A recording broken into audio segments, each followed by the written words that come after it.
वर्णिवेशरमणीयदर्शनं मन्दहास्यरुचिराननाम्बुजं पूजितं सुरनरोत्तमैर्मुदा धर्मनन्दनमहमविचिन्तये।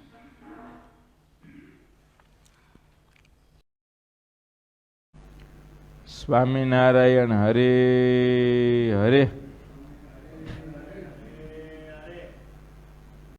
શ્રી હરિચરિત્રામૃત સાગર પૂર 12મો તરંગ 25મો. સદગુરુ રામદાસજી સ્વામી નવા પરમહંસોને લઈ ભુજ આવ્યા છે.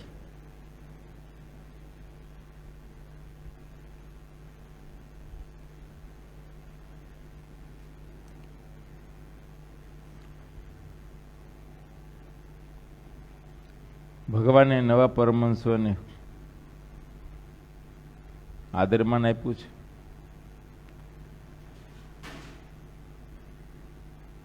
પોતાની સાથે રાખ્યા છે, રમાડ્યા જમાડ્યા.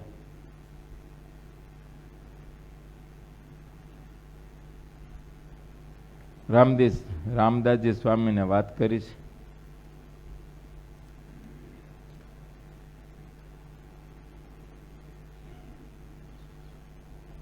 સ્વામી કેમ તમને યોગ્ય લાગ્યું?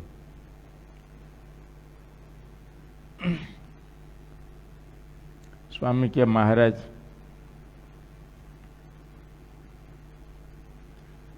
આ મોટા મોટા શ્રીમંતો જ્યારે ત્યાં આવ્યા જેતલપુર તો મને આશ્ચર્ય તો લાગ્યું.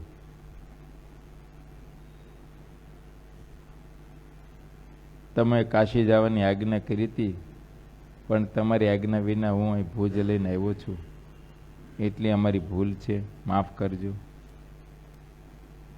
મહારાજ કે સ્વામી તમે બહુ વિચક્ષણ છો, દેશકાળને જાણી શકો છો. તમે જે કર્યું છે એ યોગ્ય કર્યું છે દેશકાળ પ્રમાણે. સ્વામી કે મહારાજ મને એવું લાગ્યું કે તમે સાક્ષાત આ પૃથ્વી પર વિરાજમાન છો, તમે પુરુષોત્તમ નારાયણ છો, તો તમે જ્યાં છો ત્યાં કરોડો કાશી છે. તો કાશી જવાનું શું પ્રયોજન?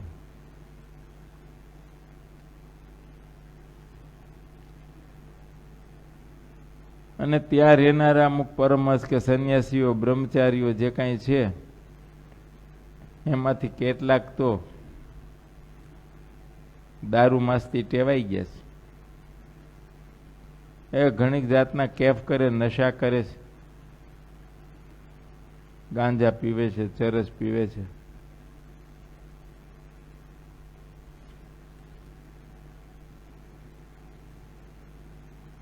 કાશીમાં રહીને જે આવી રીતમાં જો ન રહે તો એ અમુક લોકો એને વિપરીત રીતે પાખંડી કહે છે. જો કાશીમાં રહીને આ બધાની સાથે ભળે નહીં અને નિયમમાં રહે તો આ બધા બોલો નિયમમાં રહેનારાને પાખંડી કહે. આમ છે. તમે નિયમ પાળવા માંડો, તમારા હગા સંબંધીમાં નિયમ ન હોય અને તમારે કોઈ કારણોસર કોઈ પ્રસંગોને એને ઘરે જવાનું થયું, હવે એની હારે એની સાથે તમે એને કંપની ના આપો એટલે તરત એમ કે હવે આ આપણે બગડી ગયા છે. બોલો કઈ વિશેષ કાંઈ નહીં, ખાલી એટલું જ તમે લસણ કાંદા ન ખાવ અને એમાં મહેમાન થયા એને એમ છે. તમે એમ કહો અમે લસણ કાંદા નથી ખાતા, ભાઈરે ભગતની પૂરડી થઈ ગઈ, ત્યાંથી બોલે.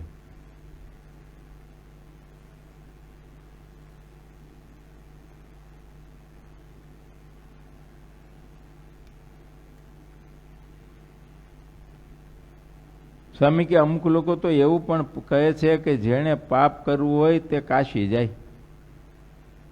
આમ છે.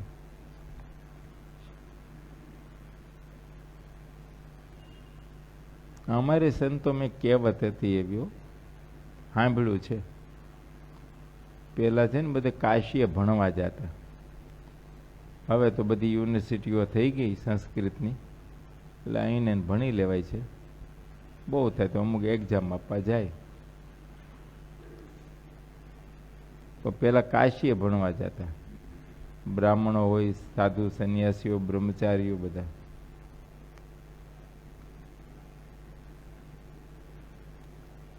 આપણામાં એવી કહેવત હતી, કાશી જાય એ નાસી જાય. કેમ કે પછી ત્યાં ગયા પછી એ બધાના પનારા પડે તો આપણો એકય નિયમ ઉભો રહે નહીં.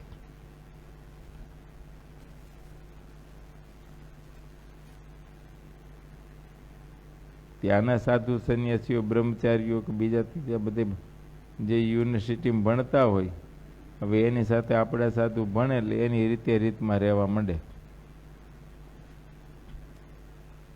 હવે એ બધા એકલા રખડતા ભટકતા, બૈરાવની સાથે બોલવું ચાલવું, જ્યાં ત્યાં ખાઈ લેવું પી લેવું, બધું એને છૂટછાટ હોય બધી. આને એનો પ્રસંગ થાય એટલે આ છૂટછાટ વાળા થઈ જાય, એમ બુદ્ધિ નાસી જાય.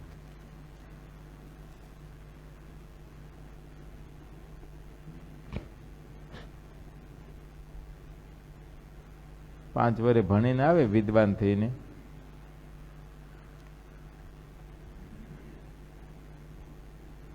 પણ ગુરુએ આપેલા એકય નિયમ રહ્યા ન હોય.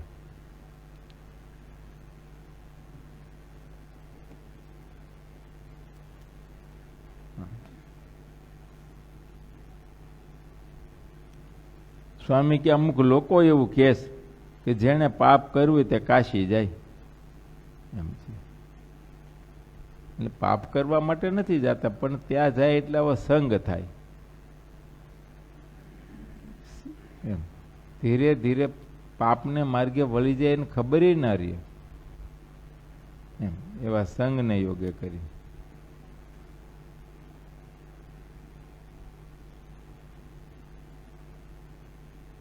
તમારા છોકરાઓ સંતોના સાનિધ્યમાં રહી આ મંદિર કે ગુરુકુળ સંસ્થાઓમાં આ તે બધી એમાં રહીને ભણે અને હોસ્ટેલમાં રહીને ભણે, કેટલો ફેર પડે છે? તો તમે હોસ્ટેલમાં છોકરાને મોકલો કે બગડવા માટે મોકલો છો? પણ છતાંય એ 4-5 વર્ષ હોસ્ટેલમાં રહે, બધા લખણ આવી ગયા હોય એમાં.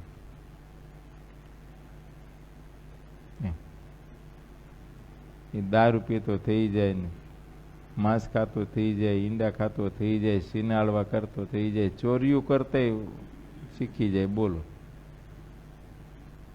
ચોરીઓ કરવાનું શીખીએ. કેમ કે ભણતો હોય ત્યારથી એને પછી બધું આવા સ્વભાવ પડે એટલે એના માટે પૈસાની જરૂર પડે. હવે એના માટે કંઈક ચોરીઓ કરવી પડે, એ તો બધા ઘરેથી મળે નહીં. ઇન્કવાયરી આવે ને, શેના માટે જોઈએ, શા માટે જોઈએ? કેટલું ખોટું બોલો.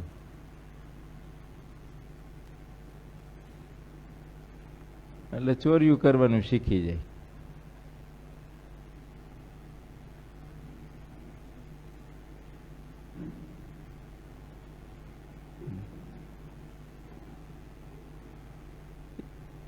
જોગ જ એવો થઈ જાય, સંગ એવો થાય એટલે બધું થાય.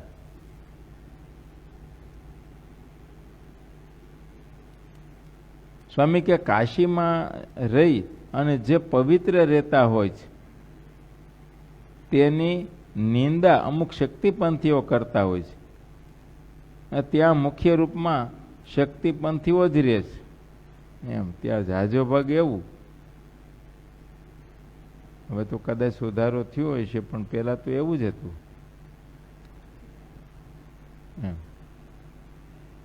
વિદ્વાન બ્રાહ્મણ હોય, સરસ મજાના ત્રિપુંડ તાણ્યા હોય. બોલો, પણ પોતાના ઘર પાસે તળાવ બધાને હોય. શેના માટે? પાણી પાણી મળી રહે ને.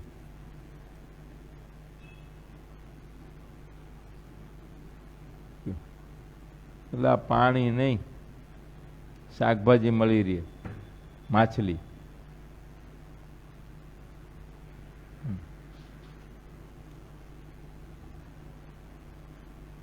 જલડોડી કે જલડોડી એને નિષેધ જ નહીં.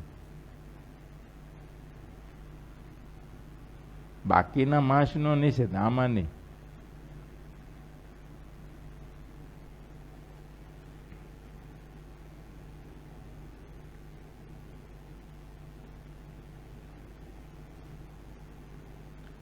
અમારા સંતોને બેંગ્લોરમાં 93 ભણવા મોકલ્યા. તો હું મૂકવા ગયો તો પછી એમના માટે રહેવા માટેનું મકાન ગોતતા હતા.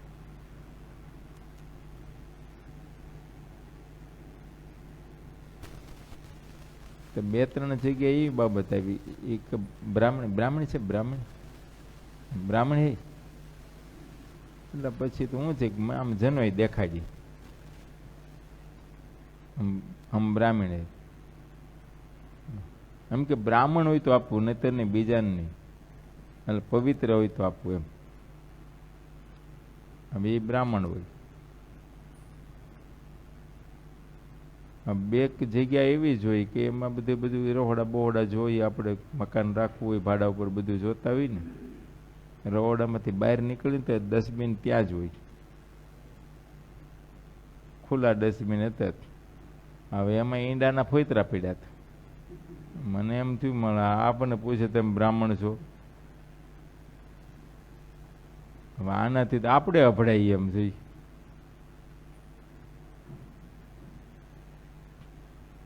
લાવ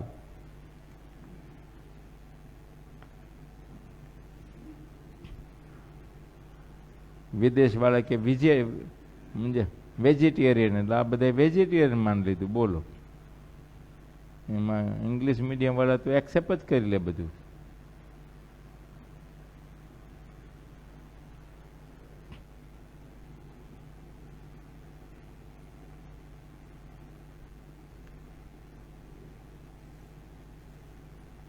ત્યાં મુખ્ય રૂપમાં શક્તિપંથીઓ જ રહે છે. વૈષ્ણવ તો કંઈક દેખાય. એ કાશીમાં તો કાશી વિશ્વનાથજી જ મુખ્ય તીર્થ ક્ષેત્ર કહેવાય છે. મહારાજ, તે વિશ્વનાથ તો અમારે આપ જ પ્રગટ પ્રમાણ છો.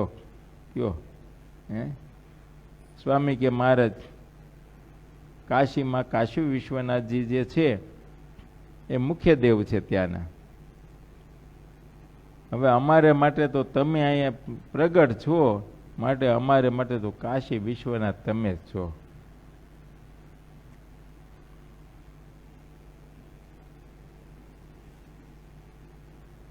એટલે જયરામ બ્રહ્મચારી કીધું ને, ન ગઈ ગંગા ગોદાવરી કાશી, ઘેર બેઠા અક્ષરવાસી. અક્ષરધામાધિપતિ ભગવાન પુરુષોત્તમ નારાયણ, સર્વોપરી ભગવાન, સર્વ અવતારના અવતારી, સર્વ કારણના કારણ, આવા મોટા ભગવાન મળ્યા. હવે મને શું રહી? હવે હું પામવું બાકી રહ્યું? કયો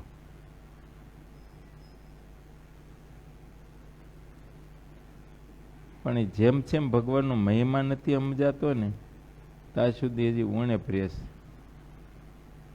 અંતરમાં એમ થાય છે કે જે આઈને નથી દર્શન થયા ત્યાં સુધી આપણું અધૂરું છે. આને પૂજા નથી ત્યાં સુધી અધૂરું છે. આવું રહી જાય છે.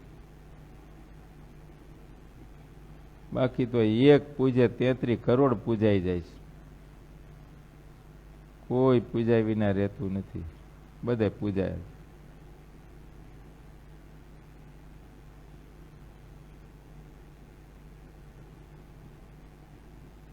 મહારાજ, તે કાશી વિશ્વનાથ તો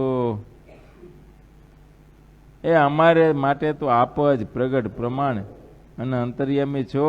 એ દ્રષ્ટિ આગળ શુદ્ધ પાણી હોય તેને તજી અને કૂવો ખોદી અને પાણી પીવું એમાં અમને કાંઈ યોગ્ય લાગ્યું નહીં. આ ભૂમિ ઉપર જેટલા તીર્થ કહેવાય છે તે બધા જ અત્યારે સત્સંગમાં આવીને રહ્યા છે. કોઈ તીર્થ સત્સંગથી દૂર નથી. આ આખો સત્સંગ તીર્થરૂપ છે.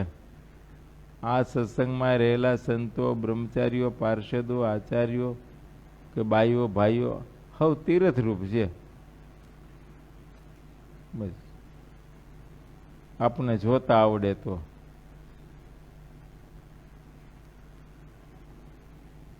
પણ આપણી દ્રષ્ટિમાં વિકાર છે એટલે કંઈક જુદું જુદું જુદી રીતે દેખાય છે.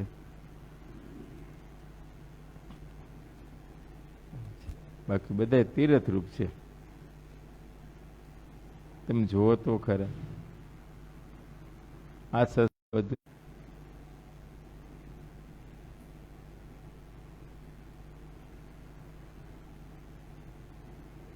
અનંત પ્રકારના પંથો છે, ત્યાગીઓ છે, સાધુ સંન્યાઓ છે. એમાં કદાચ ક્યાંક ત્યાગ હશે તો ધર્મનું નામ નહીં હોય. ધર્મનો છાંટો જ ન હોય. ત્યાગ હોય, તપ હોય, પણ ભગવાનને વિશે ભક્તિ જ ન હોય.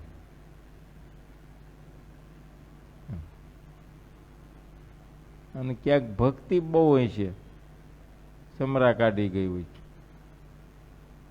તો આત્મનિષ્ઠા નહીં, કોઈ જાતનો વૈરાગ્ય નહીં, કશું નહીં. એમ કદાચ એક વસ્તુ દેખાય તો બીજું નહીં હોય. અહીં તો ધર્મ, જ્ઞાન, વૈરાગ, ભક્તિ આમ મહારાજે પ્રવર્તન એવું કર્યું છે.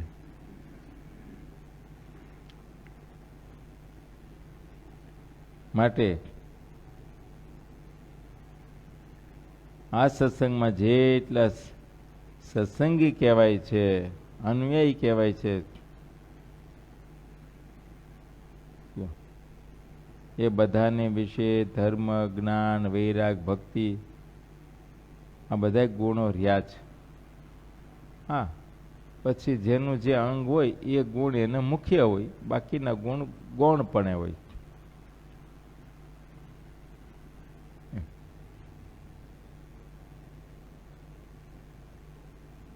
કોઈને સમજણનો અંગ હોય ને જ્ઞાન પ્રધાન છે.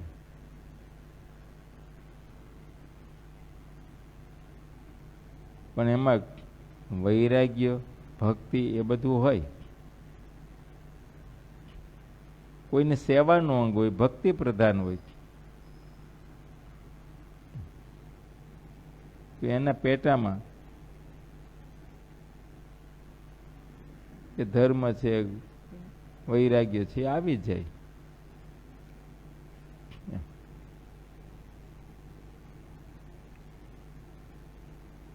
જે જૂના તીર્થો છે તેમાં અધર્મ પૂરેપૂરો વ્યાપી ગયો છે.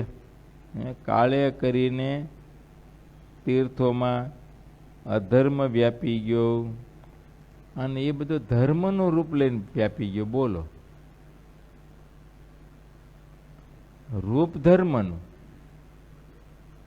આમ થયું. ધર્મનો આંચળો ઓઢી લે. હવે એને કેમ કેવું?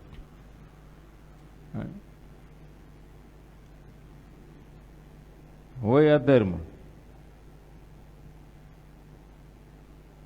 આંચળો ધર્મનો બધા દેખે એટલે હવ ધર્મ માને.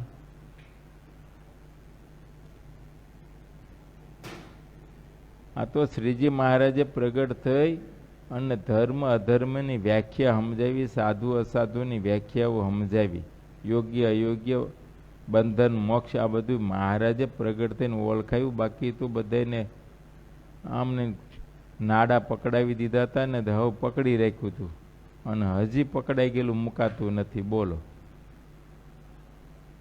આવડો મોટો સદ્ધર્મ સામે ઊભો છે, દેખે છે, ખબર છે, છતાંય પકડેલું મુકાતું નથી.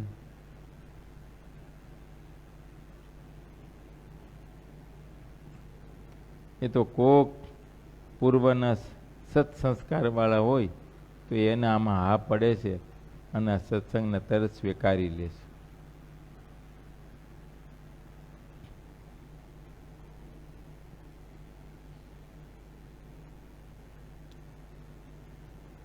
આ બધા મોટા માણસોએ જે દિવસથી ઘર બાર છોડ્યા તે દિવસથી તો બધે હાહાકાર મચી ગયો છે. આપ શ્રી હરિ તો આ દિવસોમાં કચ્છમાં આવીને બેઠા છે. મહારાજ, આ જ્યારથી આ બધા ઘર છોડે ને ત્યારથી તો આખા સૌરાષ્ટ્રમાં બધીએ, કાઠિયાવાડમાં, સોરઠમાં, હાલારમાં હાહાકાર મચી ગયો છે બધી. પ્રભુ, તમે ત્યાંથી કચ્છમાં આવીને બેઠા છો, તમને ત્યાંથી કોણ સમાચાર આપે કે ત્યાં શું થઈ રહ્યું છે? મહારાજ, આપને અહીંયા કોઈ જાતનો ડર નથી, પણ એ સત્સંગના વિરોધી જેટલા ભેગધારીઓ અને બ્રાહ્મણો છે, હવે એ બધાનું બળ વધ્યું કે આ બધાની બીક હતી એને. હવે એને તમે પરમ જ કરી દીધા એટલે હવે એને બીક વહી ગઈ બધી, સમજ્યા? હવે તો એ બધા એક થઈને એવા ક્રોધે ભરાણા છે. અને સંતો, આપણા સંતો સત્સંગના પ્રચાર માટે બધા દેશોમાં ફરવા જાય છે, ફરશે ત્યારે તેમને હવે એ જીવતા છોડશે નહીં. અત્યાર સુધી તો આ બધાની બીક હતી, ગામધણી દરબારોની બીક હતી કે હાલ એના સાધુ છે, ગામના મોટા પટેલ હોય એની બીક હતી.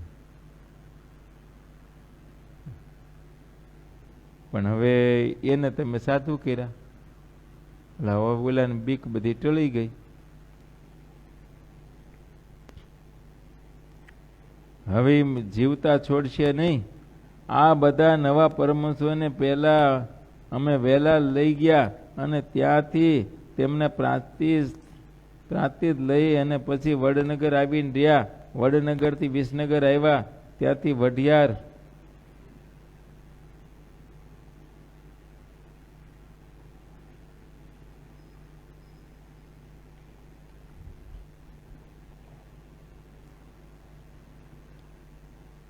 વઢિયાર થઈને અમે કંડકોટ અને ત્યાંથી રણ ઉતરીને સરતાનપુર થઈ અને અમે ધમડકા આવ્યા. ત્યાંથી પછી આ ભુજ આવ્યા છીએ. જ્યારે ભાઈ રામદાસજી એટલું બોલી રહ્યા ત્યારે ધર્મકુમાર શ્રી બોલ્યા, તમે જે કર્યું તે વિચારીને જ કર્યું છે. કયો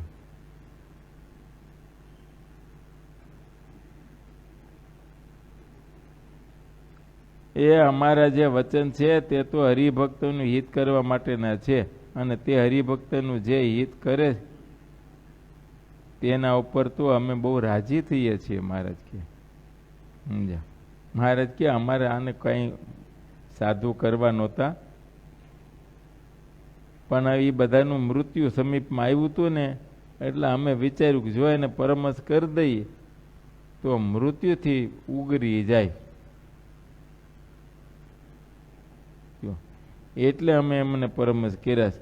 બાકી અમારે એમનું બીજું અહીં કાંઈ કામ નથી. હવે ભલે સુખેથી પાછા હરિભક્તો ઘેર જાય, માથેથી વિઘ્ન તો ટળી ગયું છે. અમારે પરમહંસ કરવાનો જે હેતુ હતો એ પૂરો થઈ ગયો.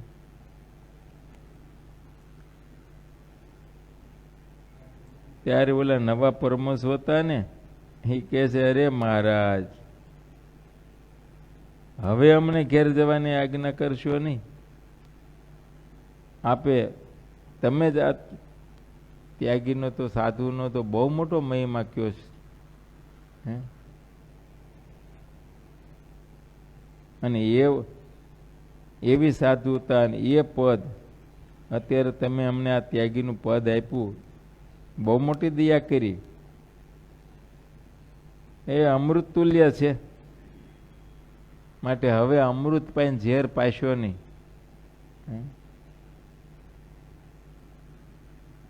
માટે હવે આપનું વચન તમે જે અમને પરમસ કર્યા છે એ જે વચન તમારું એ સત્ય કરો, કહેતા અમને પરમસ જ રહેવા દ્યો, સાધુ રહેવા દ્યો, પાછા ગ્રસ્થાશ્રમમાં મોકલશો નહીં. મહારાજ કે અમારા જેટલા વચન છે ને બધાને અમૃત રૂપ જ માનવા. એમ કેમ કે કલ્યાણના કરતા તો અમે છીએ. માટે કલ્યાણ મોક્ષ એ અમારા વચન માર્યું છે. બધા અમારા વચને તમે જેમ કરશો એમ કલ્યાણ થશે. અમારા વચ્ચેને પરમસ થશો તોય ભલે, અમારા વચ્ચેને પરમસ મટીને ગ્રસ્ત થશો તોય પણ કલ્યાણના દાતા તો અમે છીએ. એમાં રાખીને તમારા કલ્યાણ કરશું. અમારા વચન સુખદાયક છે, જેના અતિ ભાગ હોય તેને તે મનાય છે. સમજ્યા? ભગવાનની આજ્ઞાઓ, ભગવાનના વચન જેને મનાય એ બહુ મોટા ભાગશાળી કહેવાય. અને જો ન મનાય તો છેલ્લી વારે બહુ પસ્તાયો. આમ છે.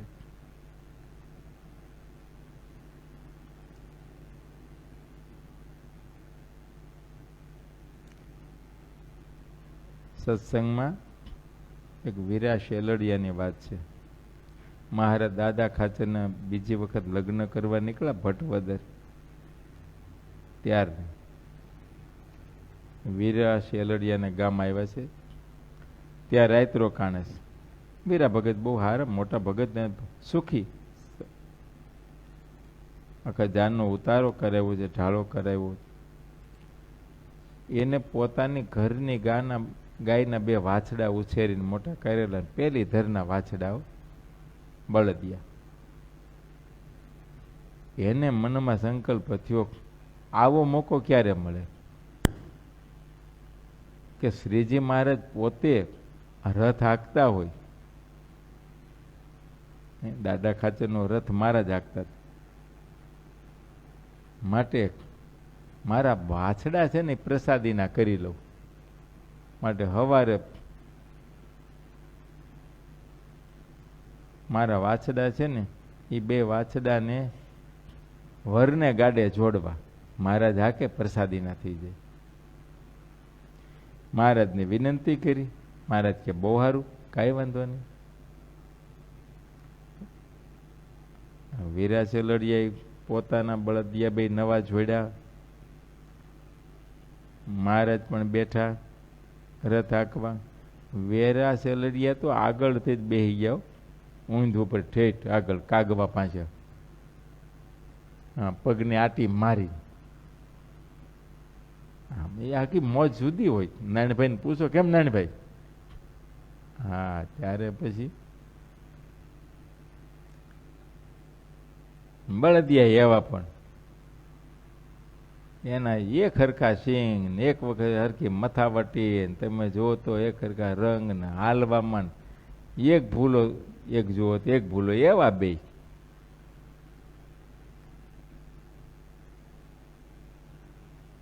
મહારાજે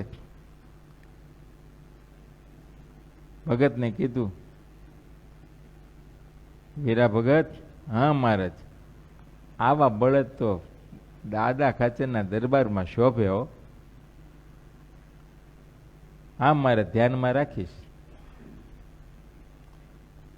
વળી મહારાજ કીધું પણ આવા જો. હા મહારાજ.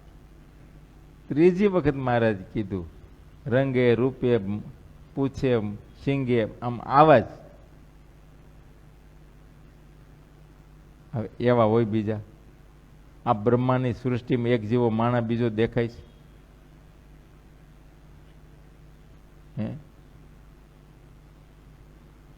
તો આ બ્રહ્માએ ડાય કેટલી બનાવી છે? આમ ભલે કદાચ બેલડાના 2 હોય ટ્વિન્સ, તોય પણ એ ઓળખાઈ જાય. કાંઈક ફેર હોય, થોડોક ફેર. એક થોડું ઉઝળેવાને હોય તો એક થોડો ભીનેવાને હોય, અથવા તો હાલવા ચાલમાં અથવા પગમાં કોઈ આંખમાં બીજે ત્રીજે ક્યાંક ડાઘ, એકને ડાઘ હોય એકને ન હોય, કાંઈક નોખું પડે. આ મારે જ ભગા મૂળાની વાત કરી. એ બે બેલડાના ટ્વિન્સ હતા, સેમ ટુ સેમ, ભગવો ને મૂળો બે. એક જો ને એક ભૂલો. બહુ લાંબા ટાઈમ ભેગા રહે ને તો ખબર પડે આ ભગવો છે ને આ મૂળો છે. બાકી અમથા જોઈ આવી ભેગા ત્યાં ઉસો સમય તો ખબર જ ના પડે. બોલ. પણ છતાંય ઓળખાય તો જાતા આ છે ને આ છે. હવે મહારાજનો કહેવાનો ભાવ વીરા ભગત ના સમજી મહારાજ 3 વખત કીધું આ વાત. હવે સમજવું જોઈએ ને કે આવા બીજા હોય જ નહીં.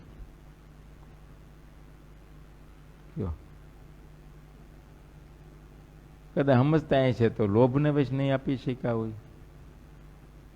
પોતે નાનપણથી બળદિયાને આમ ધવરાવીને ઘી ગોળ ખવરાવીને મોટા કર્યા હતા, ભાઈરે હરખાઈ એમ કેમ છૂટે?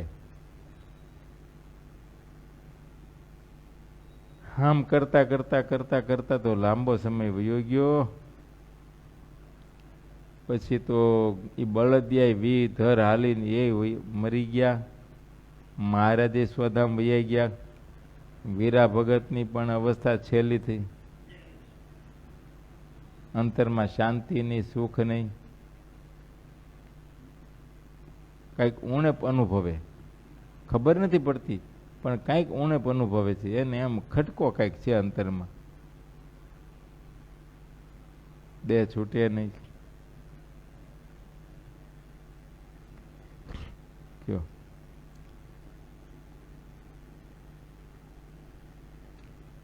ગરડાના કોઠારી ભક્તિવલ્લભ સ્વામી દર્શન દેવા આવ્યા છે. એમને વાત કરી કે મને અંતરમાં શાંતિ નથી થતી.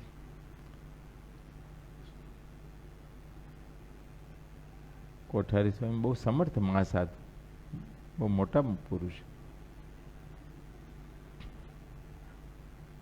કે તમે કોઈ ભગવાનની આજ્ઞા લોપી છે, મરજી લોપી, તમે મોજી સમજી નથી શક્યા.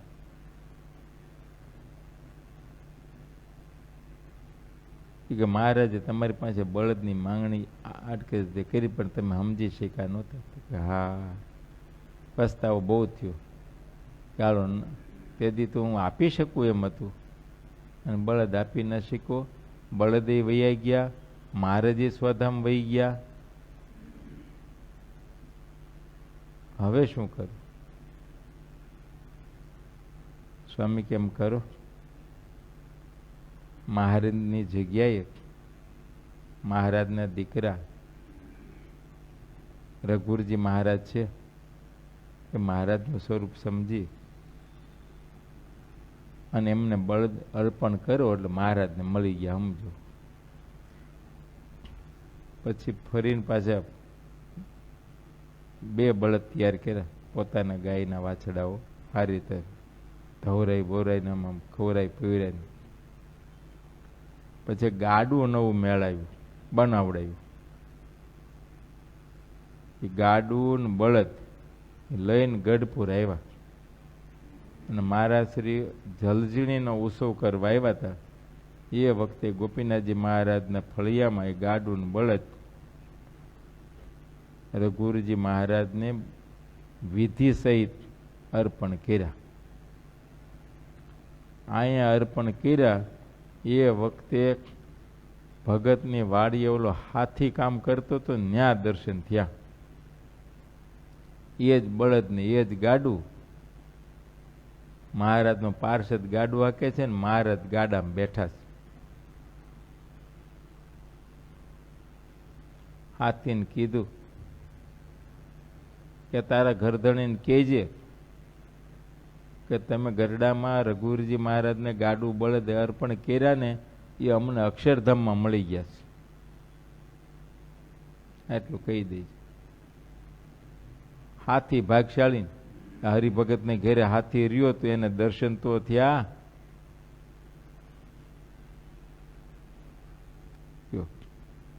જ્યારે ભગત ઘરે આવ્યા ત્યારે હાથીએ વાત કરી કે બાપા એ આપણા એ બળદ ને એ ગાડું અને એમાં ભગવાન સ્વામિનારાયણ બેઠા હતા ને એમના પાર્ષદ ગાડું હાંકતા હતા ને વાડીએ આપણી વાડીએ મને દર્શન થયા હતા કે અને મને એટલું કહી ગયા કે તમે ગઢપુરમાં ગુરુજી મહારાજના જે ગાડું બળદ અર્પણ કર્યા છે એ અમને અક્ષરધામમાં મળી ગયા છે. આટલું મને કીધું કે તારા ઘરધણીને એટલું કહી દેજે. આમ મને કહીને ગયા. આમ થયું.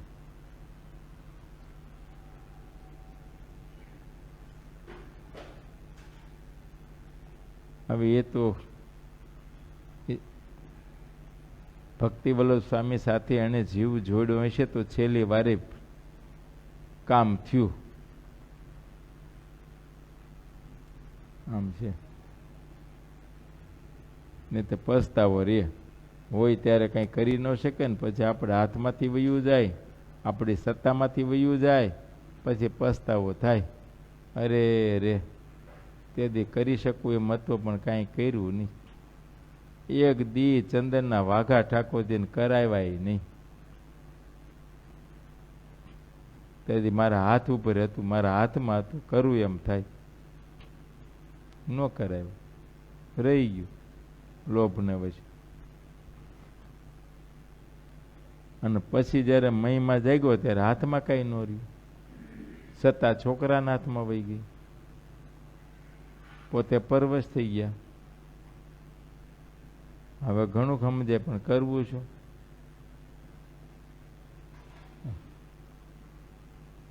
રળેલું પોતાનું છે,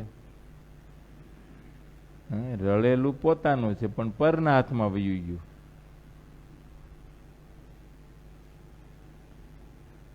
માટે જેટલું હાથે ને એટલું સાથે સમજ્યા. આપણી સત્તા હોય ને આપણી પાસે હોય ત્યારે આપણે આપણી રીતે કંઈક આપણે આત્મકલ્યાણ માટે કરી લેવું જોઈએ, જેથી કરીને છેલ્લી વાર પસ્તાવાનું ના રહે.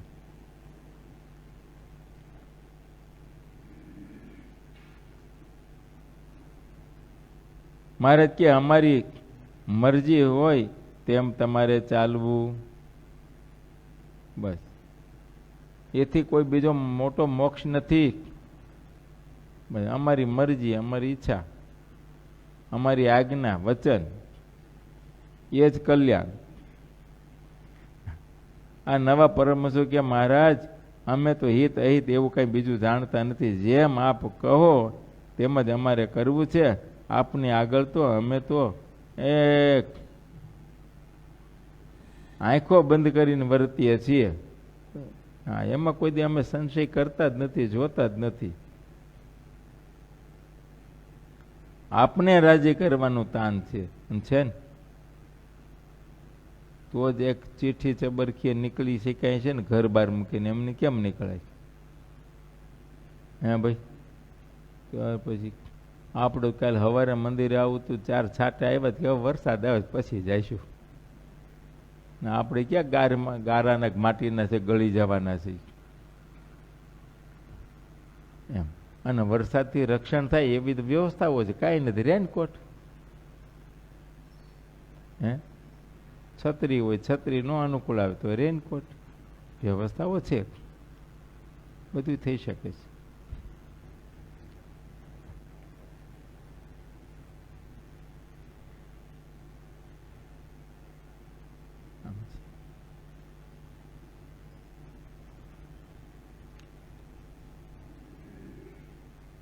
અમને જગતને રાજી કરવાનું તાન નથી, આપને જ રાજી કરવા છે. આપને રાજી રાખવા છે. જગતને તો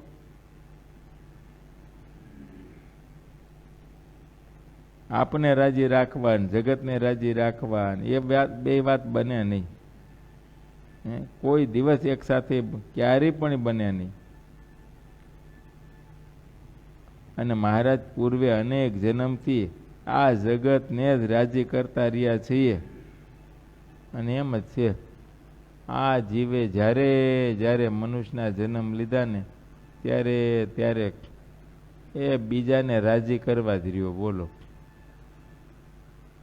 પણ ક્યારેય ભગવાનને રાજી કર્યા નહીં, મોકો જ ન મળ્યો, સમય રહ્યો જ નહીં બીજાને રાજી કરવા. આમ છે.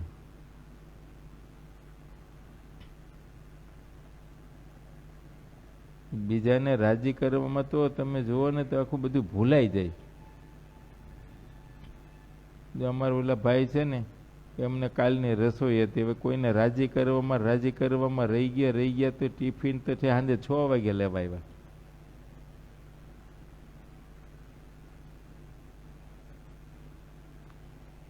વાગ્યા 8 વાગે. બોલો, ક્યાંક અટવાઈ ગયા કોઈને રાજી કરવામાં. પછી ઘરવાળા હોય, બૈરા હોય, છોકરા, હગા સંબંધી, ભાઈ બંધ, દોસ્તારો, જે ને કઈ છે, પણ ક્યાંક અટવાઈ ગયા અને પેટનો ખાડો પૂરવો ને ક્યાંકથી થોડું ઘણું મળી રહ્યું છે, નહીં તો આવે પાછા. એ મળી ગયું છે તો કાંઈ નહીં, હાંજે વાત. એ ક્યાં વયું થવાનું છે? એ તો છે જ ને, તૈયાર જ. પણ અટવાણ હતા ક્યાંક, એ નક્કી વાત છે. અને એ કોઈને રાજી કરવા, આ તો એક્ઝામ્પલ છે, આપણું બધાનું એમ જ છે.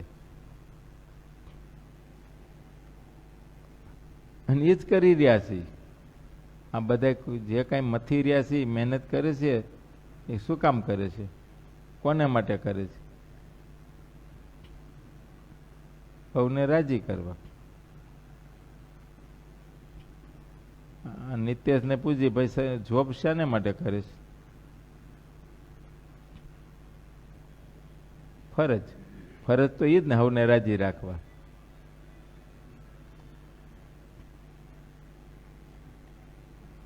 સૌને રાજી રાખતા રાખતા ભેગા ભગવાનના સાધુઓ રાજી રે, હરિભક્તો રાજી રે, એ કામનું. બીજું ઓયલાને તો આ લૌકિક રીતે તો છૂટકો જ નથી, કર્યું જ પડશે.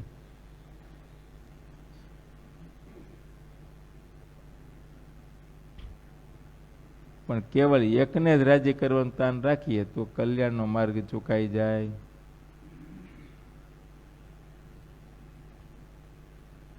એટલે મોટા સંતો એવું કહેતા, વેઠનું, પેટનું ને ઠેઠનું. એમાં સમજાય? વાંધો નહીં, સમજ્યા? પાર્થ, એમાં તને સમજાય બેટા? વેઠનું, પેટનું ને ઠેઠનું. પેટની ખબર પડી ગઈ? હું ખાવાનું. એમ નથી, ખાવાનું તો ખરું જ, પણ તમે જે મહેનત મજૂરી કરો, જોબ કરો, મહેનત કરો, બિઝનેસ ધંધો કાંઈ પણ કરો, એમાં જે કોઈ તમે કમાણી કરો, પ્રોફિટ કરો, જે કંઈ કરો, એ તમારા દેહને અર્થે, તમારા દેહના સુખને અર્થે જે કાંઈ વપરે, ઓઢવું, પહેરવું, ખાવું, પીવું, આ તે જે કાંઈ, એ પેટનું થયું. તમારા માટે થયું ને, એટલે પેટનું થયું. પછી તમારા બૈરા, છોકરા, હગા સંબંધી, મા બાપ, બીજા ત્રીજા ભાઈઓ બહેનો, જે કંઈ છે હગા સંબંધી, એને માટે એમાંથી વપરાય, એ વેઠનું થયું. એમ કેમ કે એમાંથી કઈ ફળ ખરું? એ કઈ પુણ્ય કરીએ છીએ એવો અહેસાસ થાય તમને?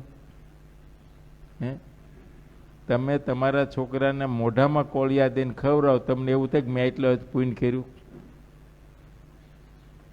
થયું કોઈ દી?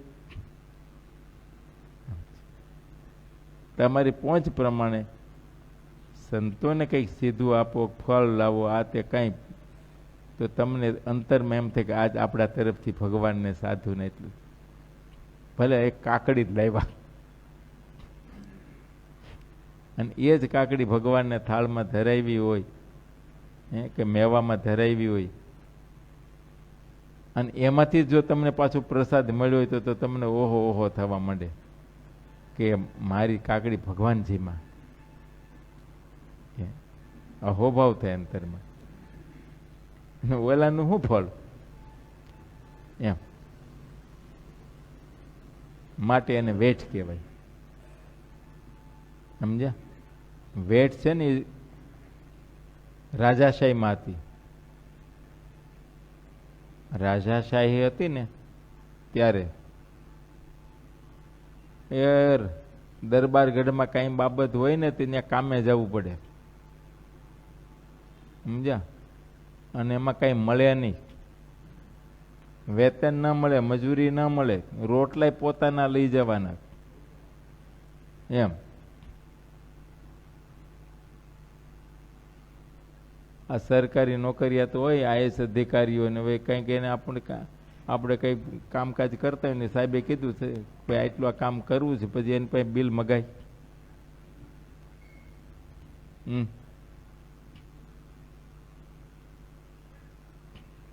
આમ એ વેઠ કહેવાય, બિલ ન મગાય. આપે તો ઠીક છે, અને તોય ભાઈ વિવેક રાખવું પડે. હવે સાહેબ હસી, હવે અરસ પર આપણે એકબીજાને હોય જ ને એમ વિવેક રાખવો પડે. એ વેઠ જ કહેવાય, કંઈક બીજું મળે નહીં કાંઈ. એટલે આ બધાનું કરીએ એ વેઠ છે, કંઈક એમ ફળ શું, એ કંઈ પૂન થોડું છે. હવે આ બે બાબત કરતા કરતા કદાચ આપણે થોડો ઘણો જે કંઈ દેહે કરીને, મને કરીને, કે આર્થિક રીતે ધને કરીને કંઈક ભગવત સંબંધી સેવાઓ થઈ, એ ઠેઠનું થયું. આ દેહને મૂક્યા પછી એ ફળ મળશે. હવે સમજાણું ને પાર્થ? બસ. પણ લગભગ વેઠનું ને પેટનું કરવામાં આખી જિંદગી વહી જાય છે. ઠેઠનું તો કોક કરતા છે, સાધુ સમાગમ વાળા હશે, સમજુ ડાયા, એ કરતા છે, બાકી નથી. અને અમુક બિચારા છે પૂર્વના સત્સંસ્કાર વાળા, પણ એને સાધુ મળ્યા નથી, એટલે એને પાત્ર કુપાત્રની ખબર નથી, ગમે ત્યાં કરે છે એમ. એટલે એ ઘણી વખત ખાર ભૂમિમાં બી વાવતા હોય, એને ખબર નથી કે આ ન ઉગે. હવે બિચારાને એને ખબર નથી, એટલે બિચારા એ વાયવા કરે છે. એટલે કુપાત્રમાં ઘણી વખત દાન થતું હોય છે, કે તમારા દાનથી જ એના પાપ થતા હોય. કયો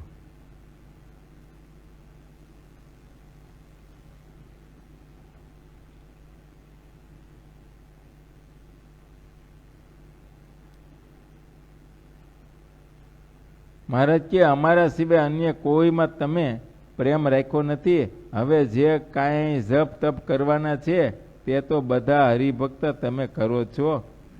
જેમ અમારી મરજી હોય તેમ ચાલવું, તેનાથી કોઈ બીજો મોટો મોક્ષ નથી. ત્યારે જે એ નવું પરમહંસ મંડળ હતું તેને શ્રી હરિની સન્મુખ હાથ જોડ્યા અને બોલ્યા કે અમને તો એવું કાંઈ બીજું સમજીએ નહીં, જેમ તમે કેમ કરીએ. બસ.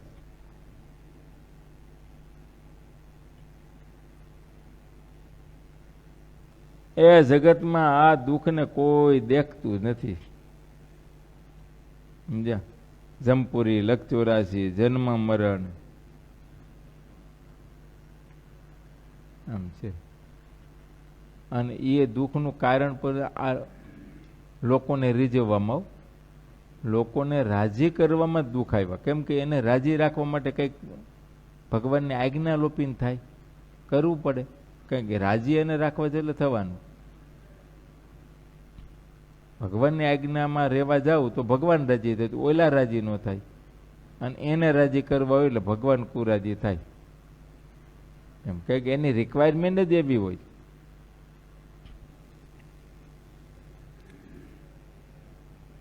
અને પછીથી દેહ મૂકે એટલે જન્મ મરણ, લખચોરાશી, યમ યાતનાના દુઃખ બોલ ઊભા છે. પણ હવે કોઈને દેખાતું નથી. અને જેને દેખાય છે એ કે છે તો માનવા તૈયાર નથી. એ તો એમ જ બોલે, કોને ખબર મર્યા પછી ક્યાં જવાના, શું થવાનું છે. માટે અત્યારે કરી લો, બસ જલસા કરો, મોજ કરો. ભગવાને આ બધું ભોગવવા માટે જ સર્જ્યું છે. બોલે આમ જ સમજે છે. એટલે આ ભગવાને સર્જ્યું છે એમાં વિધિ કર્યો છે, સમજ્યા?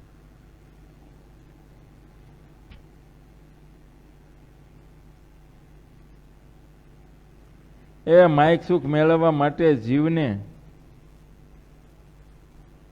અનંત દુઃખ ભોગવવા પડે છે, તો પણ જીવનું હિત માયક સુખને પામમાં ચાકડાની જેમ ફર્યા કરે છે, સમજ્યા? પણ તે ક્યારેય વિશ્રાંતિ પામતું નથી.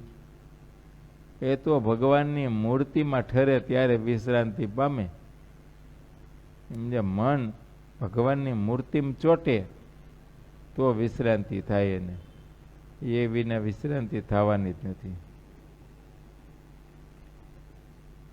જે માયક સુખ છે તેનો નિર્ધાર નથી. જે માયક સુખને અર્થે આપણે મથીએ છીએ એમ અનંત પ્રકારના દુઃખ, ટાઢ, તડકો, ભૂખ, તરસ, અપમાનો બધું સહન કરવાનું. એ સહન કરીને પ્રાપ્ત કર્યું, પાછું એનો નિર્ધાર નથી. કયો?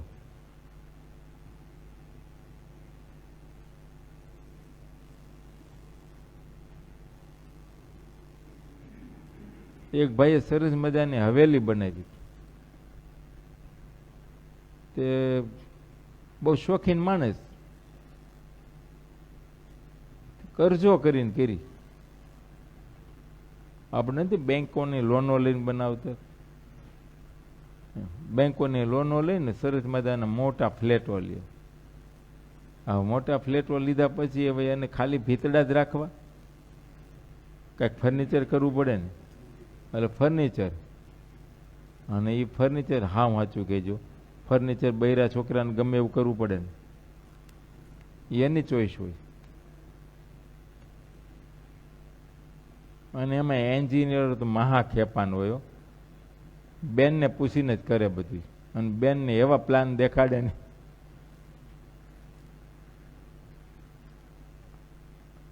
આમ છે. તો બેનની ચોઈસ એવી ઊંચી થઈ જાય કે ન પૂછો વાત. એમ 50 લાખનો ફ્લેટ હોય ને 40 લાખનું તો ફર્નિચર કરી નાખે. હવે એ બધું લોન ઉપર હોય. બધું પૂરું થઈ જાય, તૈયાર થવા આવ્યું બધું, પણ ઓલા હપ્તા ન ભરી શકે. તો હવેલીનું ઉદ્ઘાટન કરવાનું થયું એ પહેલા તો પેલા સીલ મારી ગયા બેંક વાળા. હપ્તા ભર્યા જ નહોતા તો એમ છે. હવેલી બની પણ હવે સીધી ગીરવે, હવેલી ગીરવે ગઈ.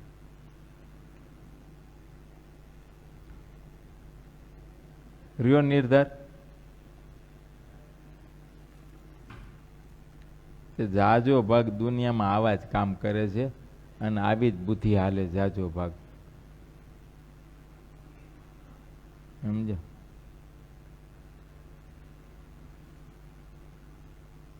એટલે તો આ દૈવી કોપો થવા માંડ્યા. આમ જ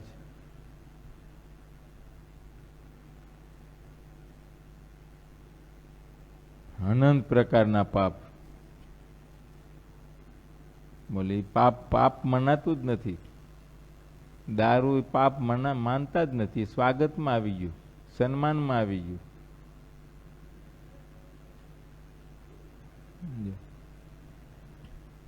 પરમાટી એમાં પાપ મનાતું જ નથી. હા, શક્તિ આવે એમ. આમ છે.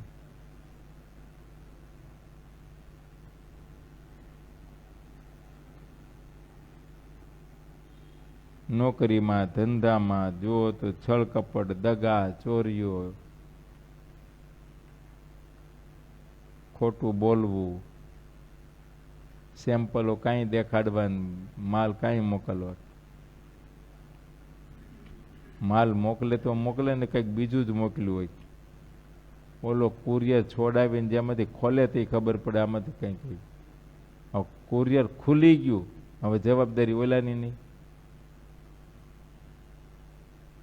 પેકિંગ ખોલી નાખ્યું એટલે એની જવાબદારી રહેતી નથી. બોલો.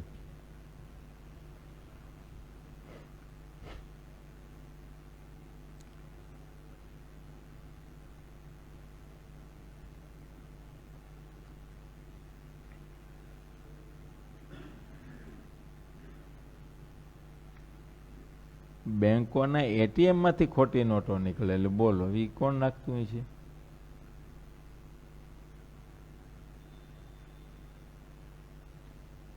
બોલો. અમારે એક જુવાની એને કઈ પૈસા ભરવાના હતા અર્જન્ટ, તે ટ્રાન્સફર કરે એટલે તે દી શું છે હજી આટલું બધું ગૂગલ ટ્રાન્સફરનું નહોતો જમાનો, એટલે શું છે ચેક આપે તો ચેકને ટ્રાન્સફર થતા 3 દિવસ લાગે ને સેમ ડે પૈસા ભરવાના હતા, એટલે એક એટીએમ માંથી પૈસા કાઢીને બીજી બેંકમાં ભરવાના હતા.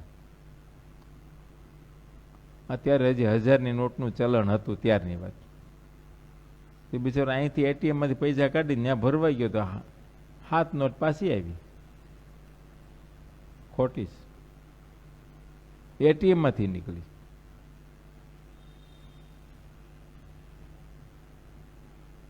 હવે એટીએમમાં મારે તમારે જવા નાખવા ગયા છે કે એના ઓફિસર હોય છે?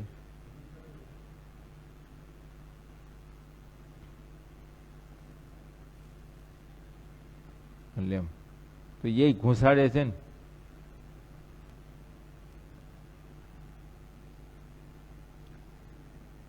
આ તો એક્ઝામ્પલ છે, પણ આવી રીતે કોઈ પણ ક્ષેત્રમાં, ગમે તે ક્ષેત્રમાં જે માણસ હોય,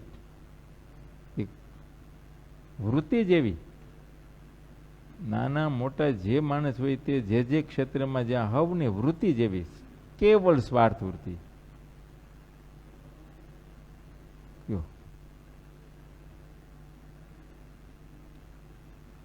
આ લાઇટ બિલની બાબત આવે છે, લાઇટ બિલ ભરવું જ નહીં, હવે આમ છેડા જ કરવા, એમાં મીટર કેમ બંધ રહે, આંકડિયા નાખવાનું. એટલે ભાઈ હવે તમારે તમને આટલી સવલત આપે સરકાર તો, પણ નહીં. આ ગામડા વાળાને 100 રૂપિયા બિલ આવે ને તો ભરવું નહીં.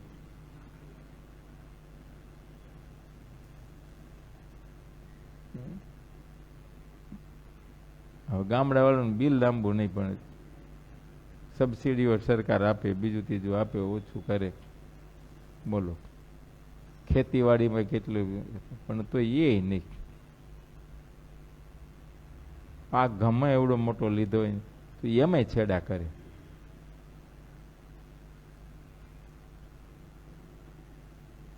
તેમાં છેડા કર્યા, સરકારની તેજુરીમાં ઘટશે એટલે શું થશે? બિલ વધીને આવશે પછી બધાના. તો આપણું ભાર, આપણો માર બીજાને લાગ્યો ને, નક્કી જ વાત છે ને. બાબત જ એમ છે. એટલે કોઈ પણ ક્ષેત્રમાં તમે જુઓ, વૃત્તિ જ એવી થઈ ગઈ બધા માણસોની. પછી દેવનો કોપ ન થાય શું થાય કયો?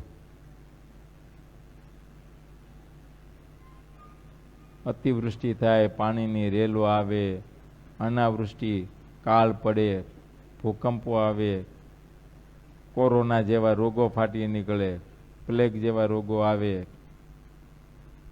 લાવા નીકળે, આ બધુંય થાય. એમાં પૃથ્વી પર પાપ વધે એટલે થવાનું, પણ કેવળ સ્વાર્થ, લઈ લેવું દેવું નથી. અને પછી તો સ્વાર્થની હદ હોય ને એમ. કામમાં જુઓ તો એટલું, લોભમાં જુઓ તો એવું, માનમાં જુઓ તો એવું, કોઈ પણ જુઓ ને માજા જ મૂકી દીધી.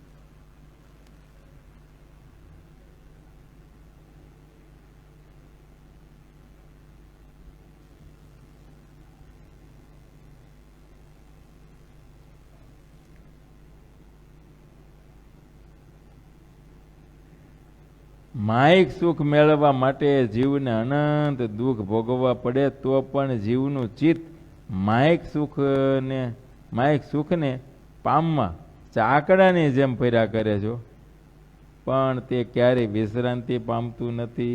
અને જે માયિક સુખ છે તેનો કોઈ નિર્ધાર નથી. સત્સંગ વિના એ કોઈ લોકો તે અંગે વિચાર કરી શકતો નથી. કાંઈક સત્સંગમાં એના વિચાર છે કે રોજ સંતો એને કંઈક વાતો કરે ને સમજાવે છે, બાકી તો ક્યાંય આ બાબત નથી. બોલો. સહજાનંદ સ્વામી મહારાજની જય.